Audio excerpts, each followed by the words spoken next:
She's the pushy broad from the Bronx, New York. Follow her voice, a straight dog is nice. She's a pushy broad from the Bronx, oh yeah.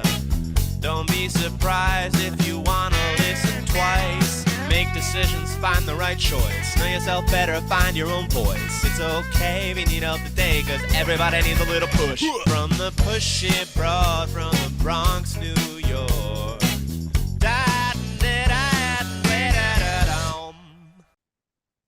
Welcome, Transformation Network listeners. My name is Ellen Stewart, and I am the pushy broad from the Bronx. Welcome to my show, Recovery Recharged, where we share advice and support from experts in addiction and recovery. I am so delighted to bring this show to you today because I can tell you that after being in recovery for 38 years and for doing this show for 5 years, I have never heard of this before. So all of you in recovery, maybe you know more than me, and that's probably the case, but I am bringing on an expert today to talk about something that I just learned, and that is gray area drinking. That is an expression that has been around just for a little while, but it really may apply to a great deal of us out there. So, we know what a gray area drinker is? We're going to find out. Do you know how much you actually drink? Like anybody else in the gray area drinking occupies kind of that middle ground. So I'm wondering what gray area drinking is because I've seen it everywhere. So I brought in an expert. I brought in sober lifestyle coach Cindy Johnston, who has answers to all your questions. But let me tell you a little about Cindy Johnston first. First of all, she's in Sydney, Australia. So we really welcome another Australian guest. And if you've been listening to me, you know I've had a few of them.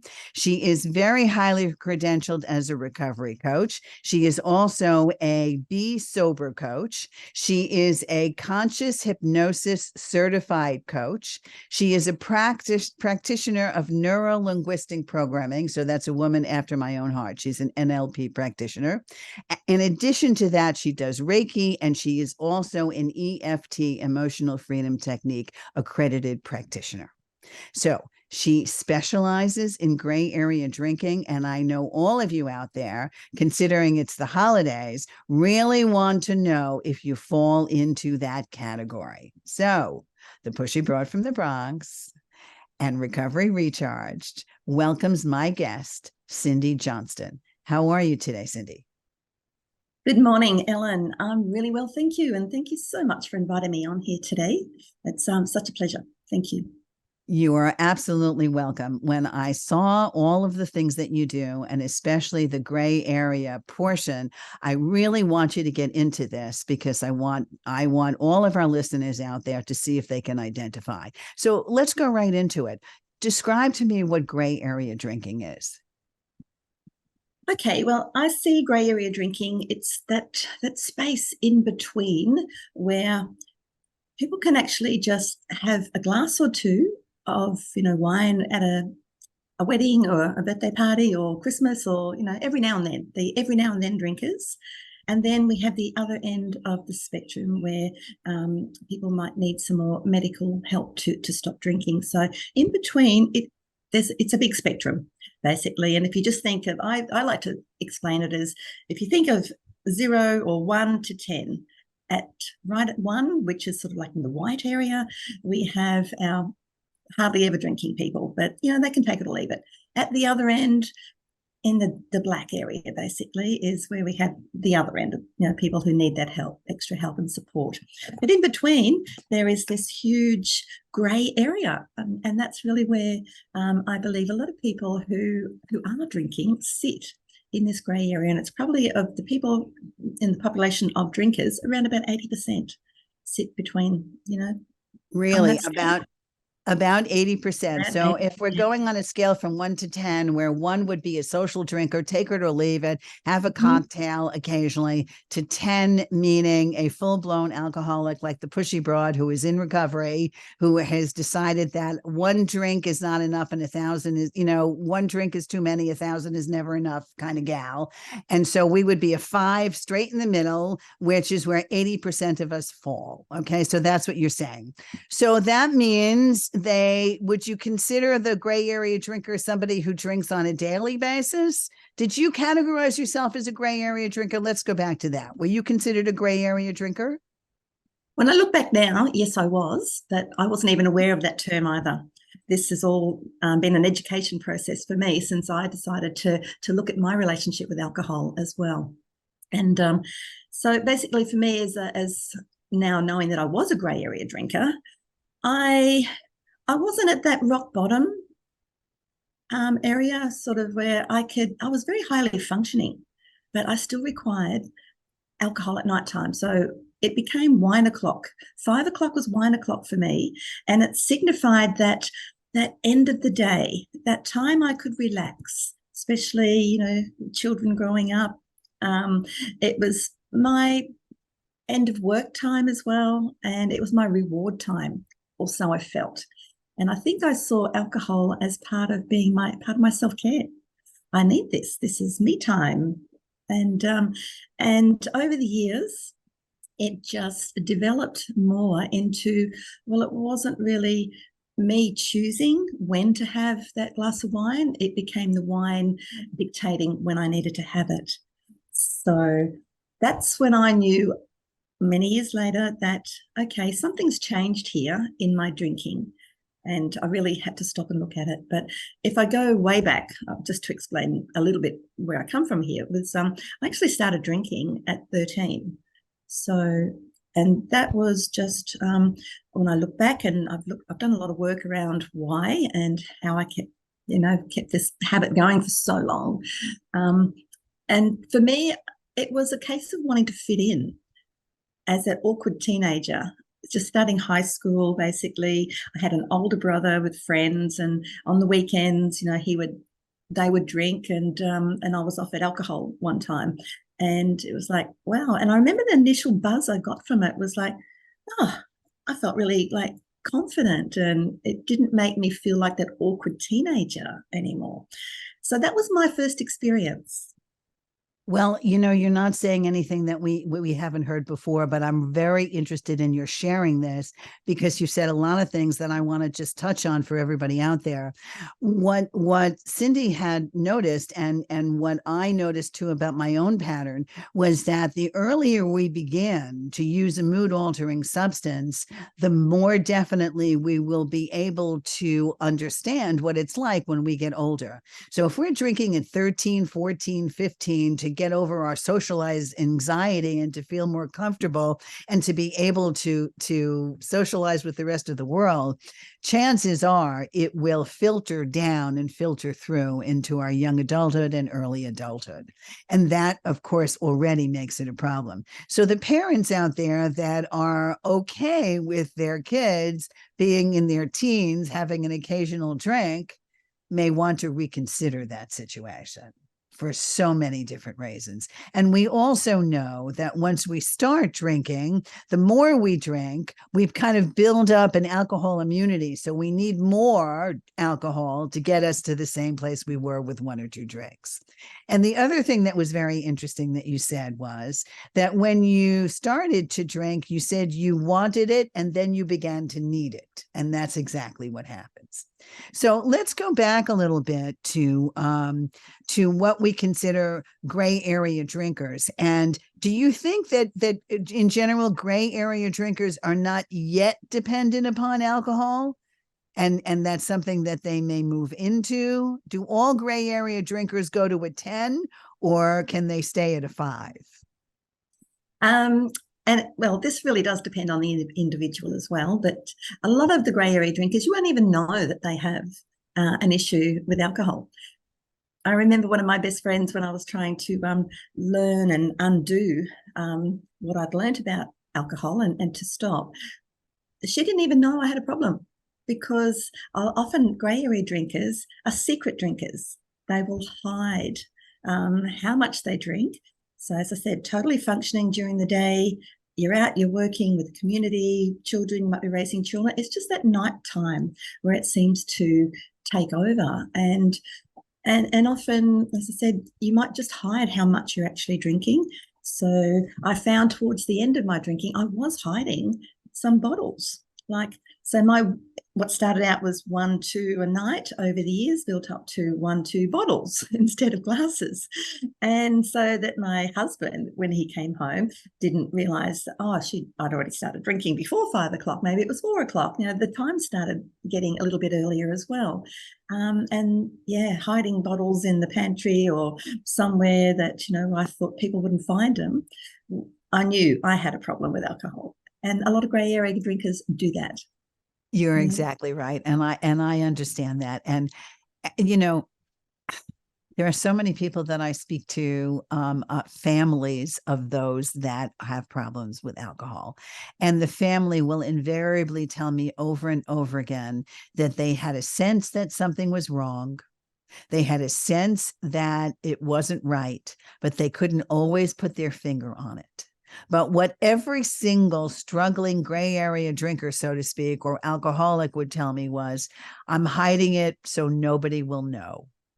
And the truth of the matter is, people know. Everybody knows. No matter how high functioning one says it is, they are. Okay. And for me personally, I've always said I was a high functioning drug addict, but trust me, as far as I'm concerned, that's kind of an oxymoron, because even though I was going through the motions of doing what I needed to do in a highly, what I thought, efficient way, I was nowhere near at the top of my game. So this is what we learn, of course, when we go into abstinence. But tell me a little bit more about your background, because you talk about having a military career and what that was like in the wide world of gray area drinking. So talk about that a little bit. Okay. So going back a little while, I actually joined the Navy. So when I was 19. So prior to that, teenager, binge drinking on weekends. So my tolerance was building a little bit, I suppose. But once again, it was all about fitting in. So joining the Navy, it was a very male-dominated area. And you had to, this was back in the 80s, early 90s, you had to drink to fit in. So once again, I had to keep up with the sailors, which I did pretty much. But it did get me into a lot of trouble at times too. So I couldn't handle it as much as I wanted to. And I did actually end up in my recruit training in the very first few weeks in hospital for alcohol poisoning because I had overdone it. And what I just can't get over when I think back of all these situations that I got myself into, risky situations as well, just through alcohol, why couldn't I see back then that it was a problem for me? But back then, even that little stint in the hospital for alcohol poisoning, that was a badge of honor back then. It was like, wow, look at me go. I can keep up with everybody. I might end up in hospital, nearly die, but yay, I can drink. Thank you so much for sharing those things. I mean, we really do need to hear that, especially the young people that are listening out there. The people in college, the guys and girls in college, the people that are in the military, especially our young adults in the military, where they think it is a badge of honor, and it doesn't seem to just be Australia. Okay, I mean, I know what it's like here in the United States, and I have many cousins who were in the service and had family members as well. It just seems like, college with the drinking and the hazing and all of that stuff. I mean, whatever the badge of honor is, let me see how much alcohol I can imbibe, and that makes it an extremely dangerous thing. I understand. But of course, look, gray area drinking may seem harmless to us. And that's the thing that we're trying to talk about here. It may seem harmless. It may seem as if I can have 2 glasses of wine with dinner and that's the end of the story, right? But what happens from there? How do we know when it gets worse? Well, you start to rely on a lot more too. And it sort of sometimes becomes your identity, I'm the drinker. Yeah, I've always got to have a drink in my hand when I'm out socializing. And but it does creep up. Your tolerance builds, And the whole time you're changing your brain chemistry, you're changing the neurotransmitters in your brain, and you're affecting your body in so many ways that you don't even know that you're doing this to yourself. And when I said earlier, I used to think it was a form of self-care, my 5 o'clock glass of wine. It was actually a form of self-harm. Yes. And I'm self-sabotaging myself this whole time, and just didn't realize it. But as I said, it does build up. So fast forward, I'm now in my 40s. I have children, and life events happen to all of us, but it's how we see them and how we deal with them is, I think, the crucial point. And so being a military wife by this stage, my husband, he's off flying helicopters in Iraq. He's away months on end, 6 months on end, 2 small children, home alone. And that was another issue for me. And often I find a lot of grey area drinkers can either be lonely. So you're looking at the reasons why people are drinking. So it's the loneliness, feeling I have to, especially women, we've got to do it all. And you can't let anyone see those cracks in your armor that you're not coping, that you've got this covered, right? So this is the high functioning bit, you're doing everything, but deep down, you're lonely, you're not coping at all. And once again, wine became that coping mechanism for me. So in the evening, the kids, I'd put them to bed. By then, it was like 7 o'clock. I could actually stretch out a little bit, sometimes to 7 when I had the children, get them into bed when they were little. And then it's like, okay, now it's my wine. Now it's my time. So once again, I still thought of it as the self-care, but I had a big life event happen. Husband's away. My mum passed suddenly. So I'm away, no family, no support. I just dropped my bundle basically, but still had to keep functioning. And that's when the depression I found first set in. So here I am in my early 40s. Once again, perimenopausal. Let's throw this into the mix that I had no idea about. So what's affecting my brain chemicals? Here I am thinking I've probably got depression and sadness, but my brain chemicals have altered. So I've gone to my doctor, actually fessed up saying, I think I am drinking too much, but there was no support. All I got was, well, maybe just have a few alcohol-free days and here's a bottle of pills. So I couldn't still stop drinking. It was just amazing. It's so I understand, and for all of us out there that can certainly relate to this story, there's no question. Excuse me. Let's talk a little bit about, you may, like you said, look fine on the outside, but on the inside, all of these things can be happening, right? You could be lonely, you could be depressed, all of these things, and alcohol does not help those situations one bit. I mean, it acts as a depressant to begin with. But let's look at some of the signs of gray area drinking, like secretly worrying, right? You think when did you first think, oh my God, maybe it's the alcohol, maybe there's a drinking problem? When did you first think that, Cindy? I think it was when I realized that I needed this to help me sleep then. So wine then became my sleeping hobby as well. Like I was starting to make excuses all the time, and I can't sleep without it. I can't relax without it. I can't socialize without it.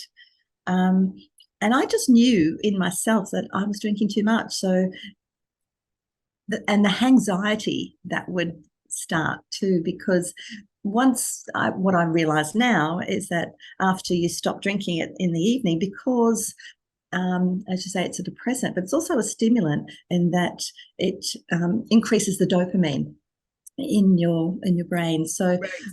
You've got this hit going on, and then after about the first 20 minutes, then you need another one to keep that same feeling going. So that's why I could never stop at one. I had no off switch. I had to keep going, to keep getting that dopamine hit to make me feel like how I wanted to feel at the start. And that's how that tolerance and dependence builds up. So that's why you can drink 2 bottles and still feel, like it's not so bad compared to some other people. But then around about 3 a.m., you're waking up. So as that's starting to wear off, your body wants to just stay. Your body actually wants to keep you in homeostasis. It's amazing. It wants to keep you. It's just looking after you. So it then releases the stress hormones, cortisol. and to try and balance out these other stimulants that have been entered into the bloodstream. So that's where you get that 3 4 a.m. waking up, because then your body is then like stressed. So it's like so this the worry starts to ensue, worry, right? yes. And you think, well, maybe something's going on, but I can't quite figure it out, right? And also, I was always worried about what are other, beforehand, what are other people thinking of me? Maybe somebody's discovering that I have a problem with alcohol because I can no longer keep it a secret, correct? My behavior is changing a little bit. Yes, exactly. Because I did find myself texting people or making a phone call maybe the night before, and not remembering the next day, or saying something to my children and not remembering. So you start to worry about, oh, what did I do? Like, I know I didn't have much to drink, but did I say something I shouldn't have said? Or did I do something? Or, you have those doubts. So you start to self-doubt yourself as well. And all the time, this is just diminishing your confidence, your self-esteem, Yes. because you know within you that things aren't right and you're not looking after yourself and being the best version of yourself that you can be. So then what happens is you say to yourself, okay, I'm not going to drink anymore, right? You say, I'm going to make a promise to myself that I've had enough alcohol. I'm going to swear off alcohol, and I truly intend to stop drinking. And you try to make plans for a new diet, a new health and fitness, especially this time of year. This is what we do, right? End of year, new year, let's start off on a brand new foot. And you find that you can't do it for long, right? You say, okay, I'm not going to drink. And then 2 or 3 days goes by, and then here we go again. So those are the things that come up for gray area drinkers, right? Have you done that before? Have you made promises? Totally. Yeah. Making the rules, all the rules that you make. And mine was always, okay, so I'll start Monday, and then I won't drink Monday to Thursday. I'll only drink on weekends. I'll only drink Friday, Saturday, or maybe then I'll add in Sunday, and then I'll start again on Monday. Right. And then come Monday, 5 o'clock, 1 o'clock, oh, maybe I'll start it next week. So you start putting all these rules around yourself as well. And that cognitive dissonance, it just drives you crazy. And you just find that you're always thinking about it. You're always thinking about drinking. So even if I'm sort of saying to myself, okay, well, it's Tuesday and I'm not drinking today. If I'm driving home from work or something and I drive past like an alcohol place, something, oh, maybe I should just get one just in case, for Friday, and you just can't stop thinking about it. It just drives your thoughts all the time. And yeah, that's something else that I feel that so much freedom now. Right. Yes. I understand. And you mind telling us how long you've been clean and sober? 5 years and 4 months now. That's marvelous. That's really terrific. So, sometimes out there, all of us maybe used alcohol as a tool. And I want you to think about these things, the things that Cindy and I are talking about. Do you consider yourself a gray area drinker? Are you somebody that looks towards the end of the day to have a cocktail, to wind down? And does that become a daily thing? And do you find that you're increasing your drinking? Or maybe you've dropped the kids off from school and you're going out to lunch with the girls and you're having a cocktail or two and then driving home, and that becomes a regular thing. Do you use alcohol as a tool? Do you rely on the effects of alcohol to help you relax in social situations? Do you reward yourself with alcohol after a long day at work? Or do you use alcohol to numb the feelings of depression? All of these reasons for using a mood-altering substance is telling you that you are a gray area drinker. And as we all know, that can easily lead to abuse and then alcoholism. So that's the most dangerous situation. And we don't want to do that at all. So I want to be able to talk just a few minutes before we break, but I want to be able to talk about the difference between gray area drinking and maybe binge drinking. Let's talk about that for a few minutes. What do you think, Cindy? Oh, excuse me. Well, binge drinking, I think I started out as a binge drinker. And that's just having, lots in one session and then being able to maybe not drink for, a few weeks or whatever. But then I think with the grey area drinking, it's just, you need that little bit more often. And it may not just be, you're not binging having, 5, 6, 7 in a one setting, but it might be just, oh yeah, I'll just have that one glass now just to relax the nerves, or just because I'm cooking dinner or something like that. And it becomes more of a daily habit. But then grey area drinkers, they can stop for a certain amount of time if they choose to. The problem is staying stopped. They find that they're always drawn back to it. They just cannot stay stopped. So, yeah, sometimes I suppose binge drinking and grey area drinking can sort of morph into the same sort of thing, because in Australia, I think it's maybe the same in the States, just having 4 or more in one setting is regarded as binge drinking. And I don't know, as a grey area drinker, I would often have 4. Maybe I was both. Right. I understand. See, I'm kind of a little bit more old-fashioned in that I've always looked at all of the articles from the American Society of Addiction Medicine and the medical journals, the DSM-5, to access the criteria behind drinking.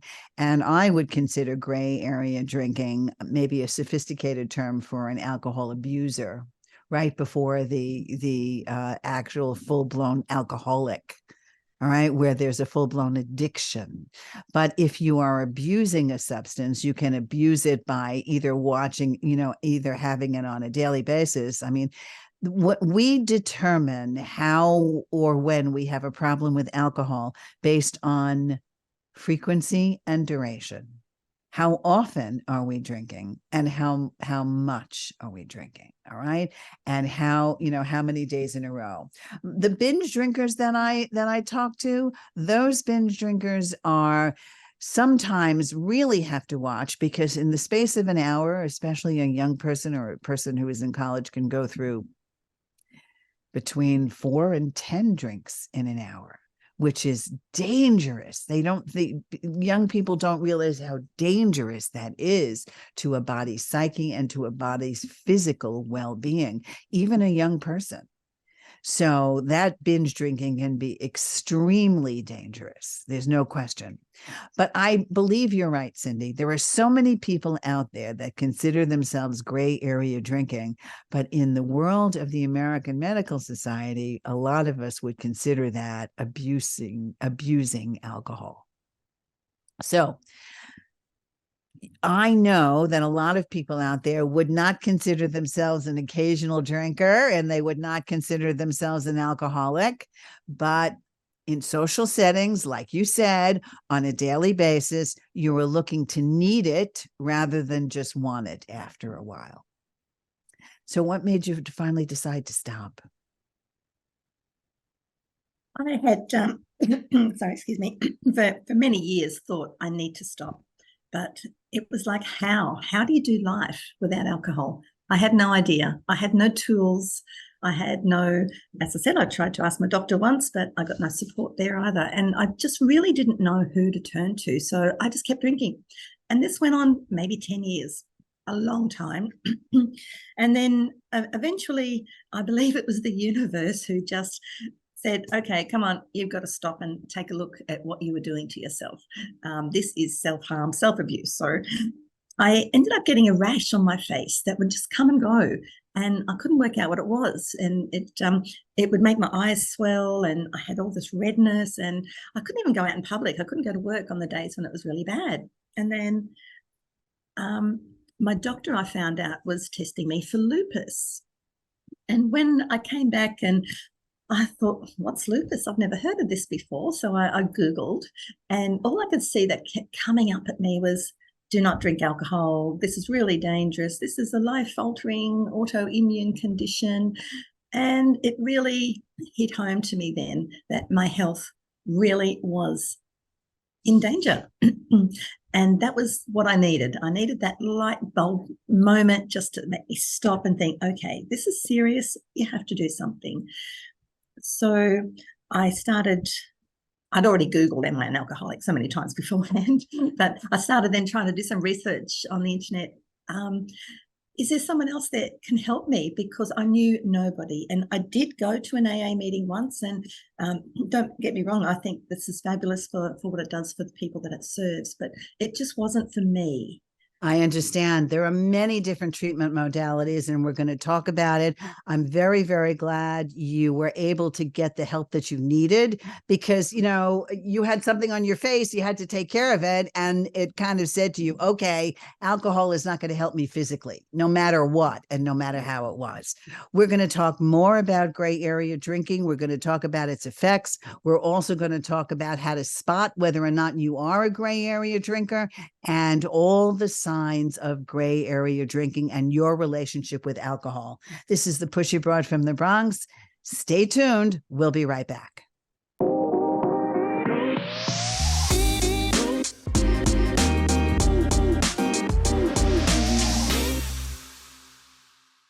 We're talking about the effects of gray area drinking, and we're talking about the fact that we really want to understand what it's like to be a gray area drinker. So let's talk about your own relationship with alcohol. What are some of the questions you think, Cindy, people should be asking about their relationship with alcohol?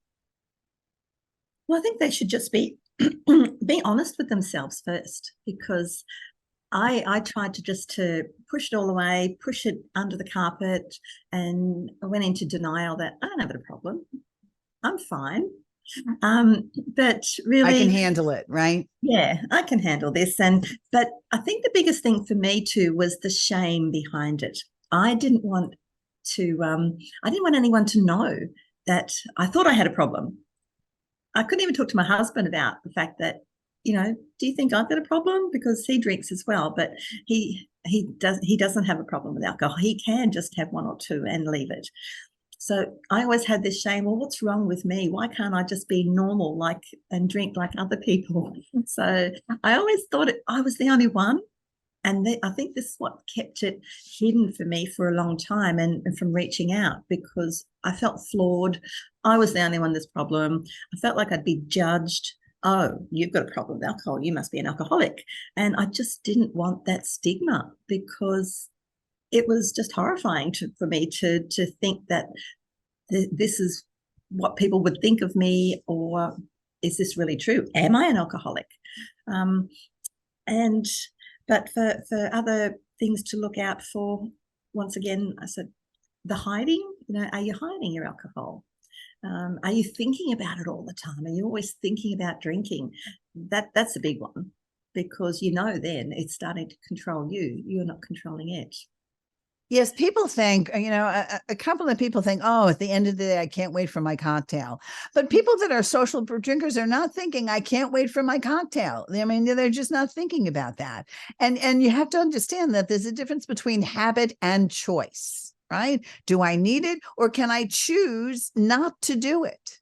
And if you can choose not to do it, are you thinking about it? Are you preoccupied with having that happen, right? Do you feel, and you know what happens most often? Do you feel uncomfortable in social situations? Is it difficult for you to have a conversation with anybody, to talk to a stranger, to make you navigate around a room without having a drink in your hand? So many people have said, I feel so much more comfortable with alcohol, which is really something, because I've seen so many people with alcohol in their hand that really don't behave half as well as they normally behave without alcohol in their hands. Okay. So if they think they're the life of the party with alcohol, they are sadly mistaken. Okay. Sadly mistaken. And the other thing is, are you using alcohol to escape your problems or your stress or your sadness, right? Are we escaping from all of those things? You know, 12-step recovery is not for everybody. We completely understand that. We don't care what program you subscribe to, but we do care that you understand if you have an issue with a mood-altering substance. That's what Recovery Recharge is all about. Showing you real stories and real experiences from people that understand when they have a problem with something, that they want to do everything they can to get healthy. So let's talk a little bit about some of the signs of alcohol use disorder that you have seen, and also that you have seen maybe from the clients that you deal with. Talk to us about that.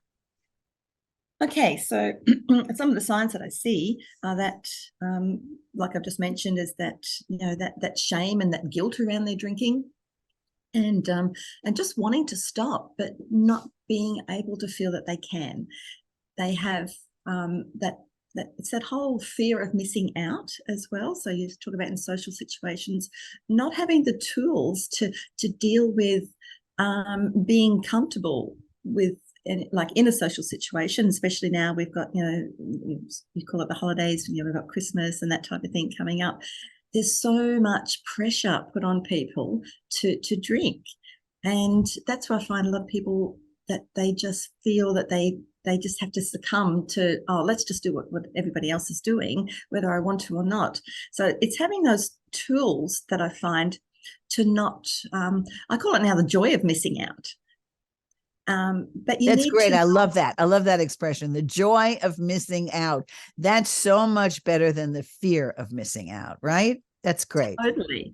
And I'm going to use that. It comes down to a whole mindset shift, because how I like to coach my clients is that you're not missing anything, you're gaining. So it's all about, okay, well, if you take alcohol out, what are you going to add in? So you look at all the positives. I went more around positive sobriety, and what are all the wonderful things that you can add in and change. So instead of relying on that glass of wine at night, okay, what can I do differently? So we call them ing activities, and it could be anything from walking or reading or knitting or some ing activity.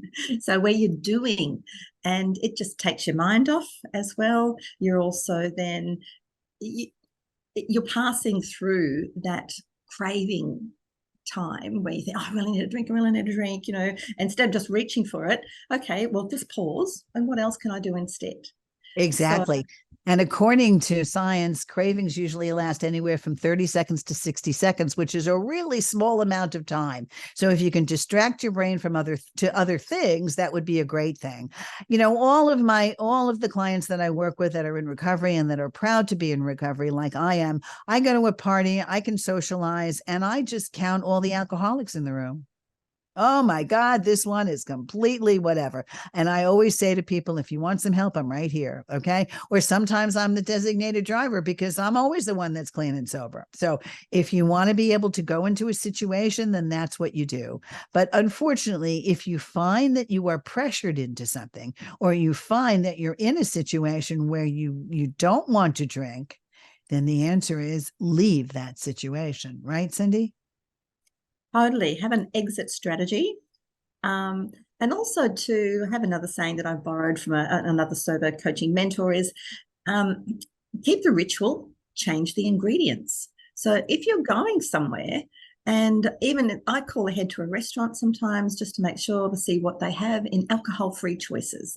Now, I know this isn't for everybody, but this was one of my saviors in my early days, was that I could still have something to me that was sophisticated, a grown-up drink, once again, so you're not missing out, and I'd have it in a nice glass.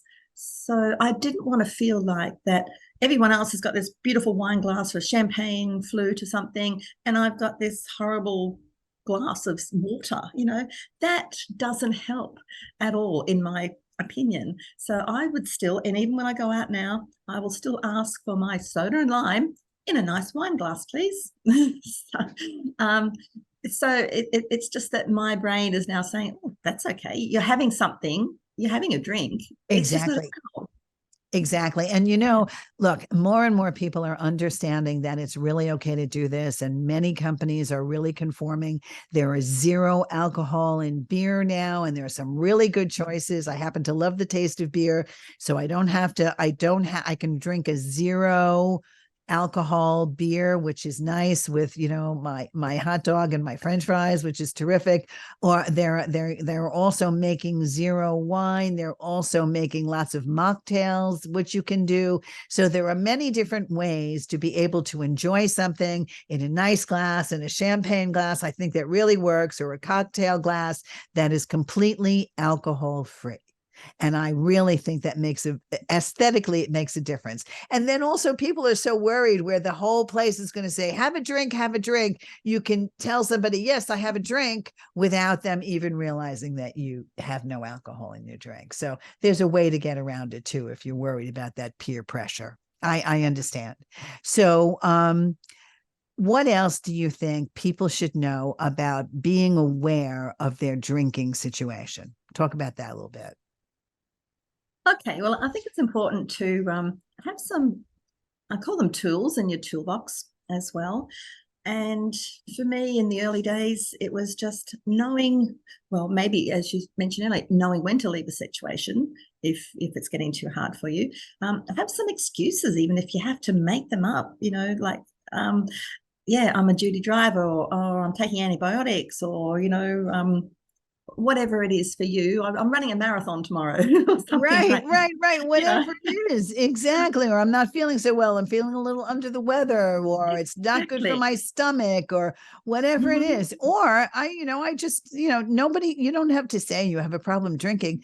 There are a million different excuses. Like, I don't feel like drinking. No, it's okay. Or I'll be the designated driver for tonight. Nobody has to know anything else. And then I always try to divert attention and ask them a question. How are you? What are you doing?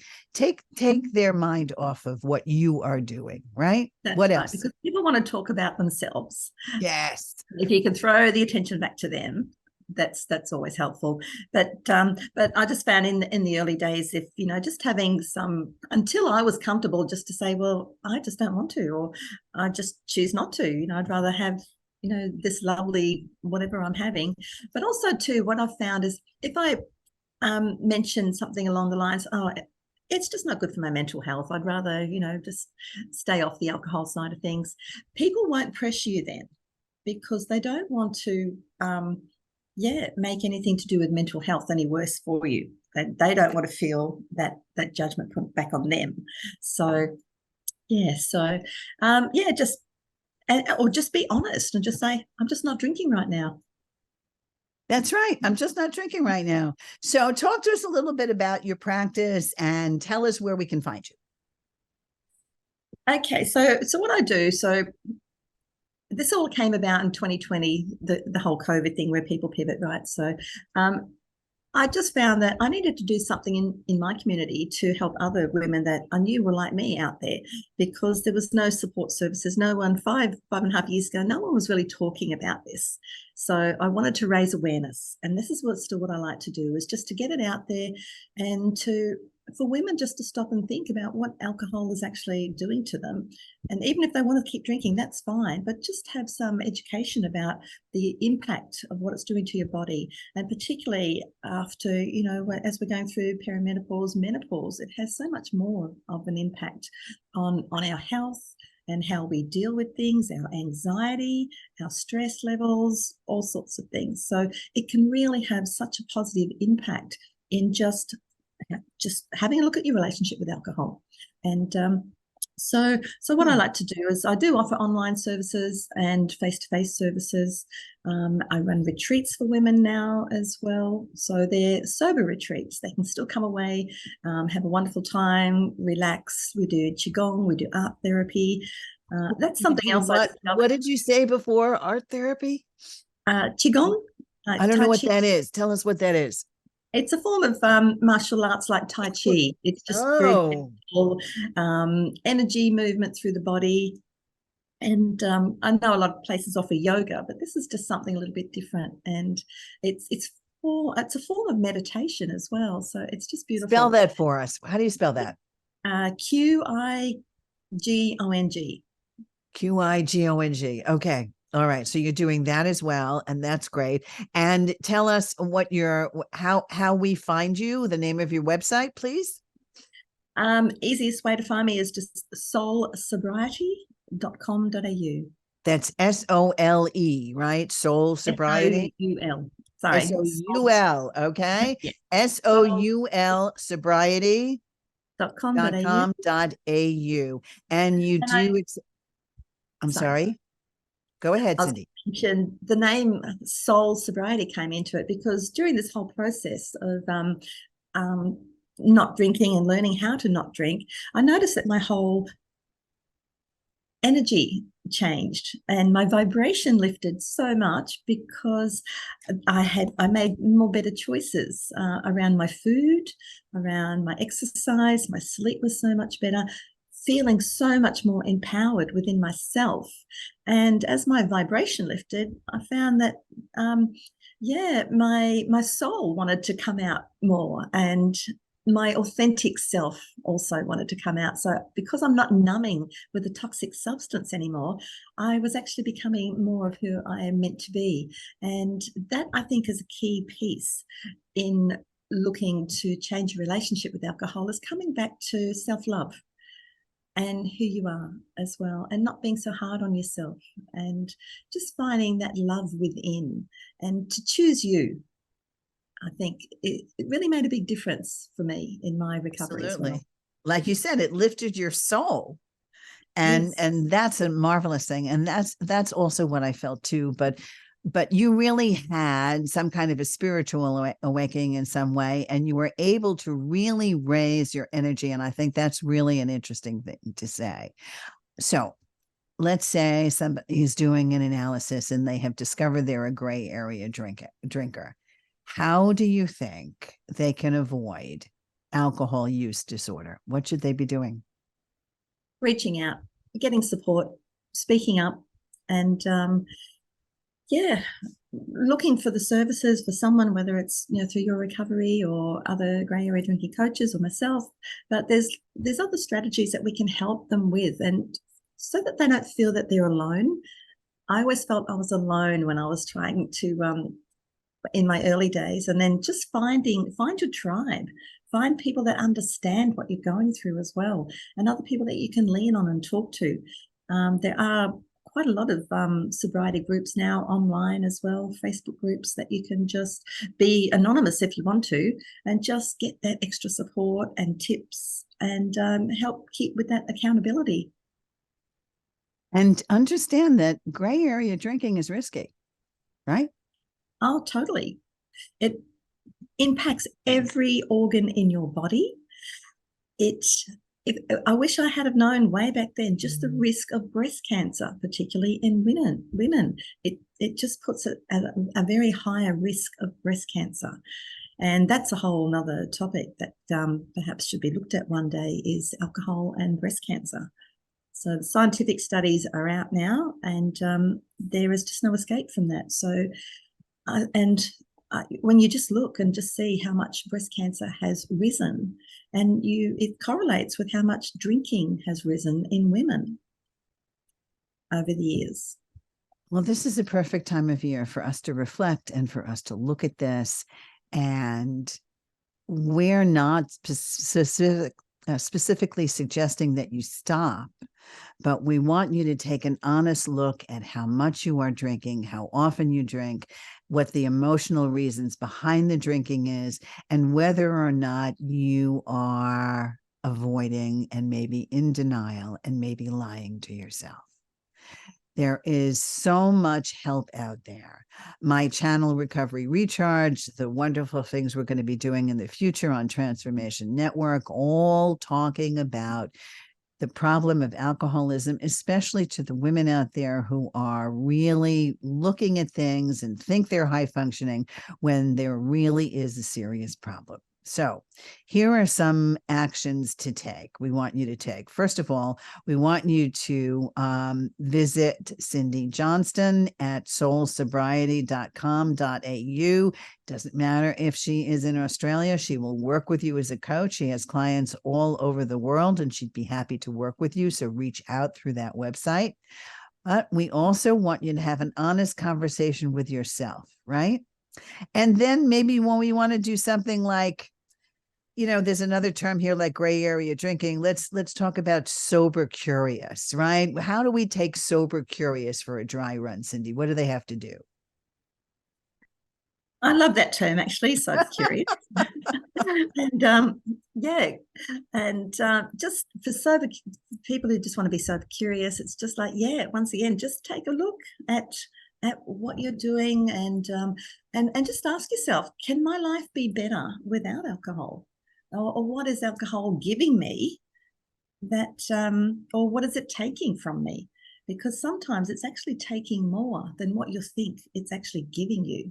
And perhaps even just look at it as an experiment. Take a break, 30 days, and just have a look how you feel at the start and just note all the changes and how you're feeling towards the end. Just have a look at how you're sleeping, your anxiety levels, and you'll be amazed the difference just 30 days can actually make in your body resetting itself after having alcohol.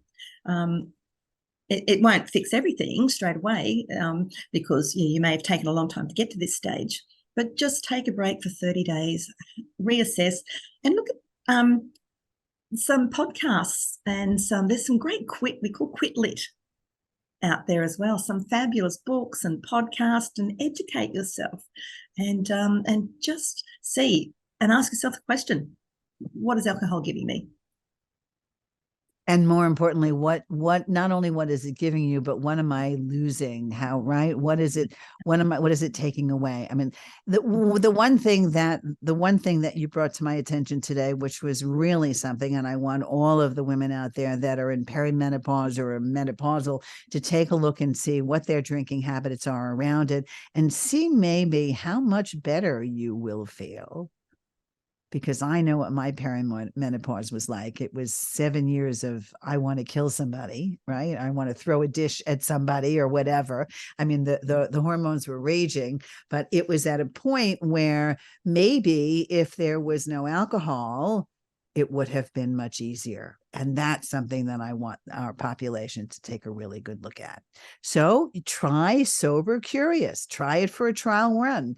The movement is a recent trend, just like identifying yourself as a gray area drinker, so if it's more comfortable for you to say that, please do.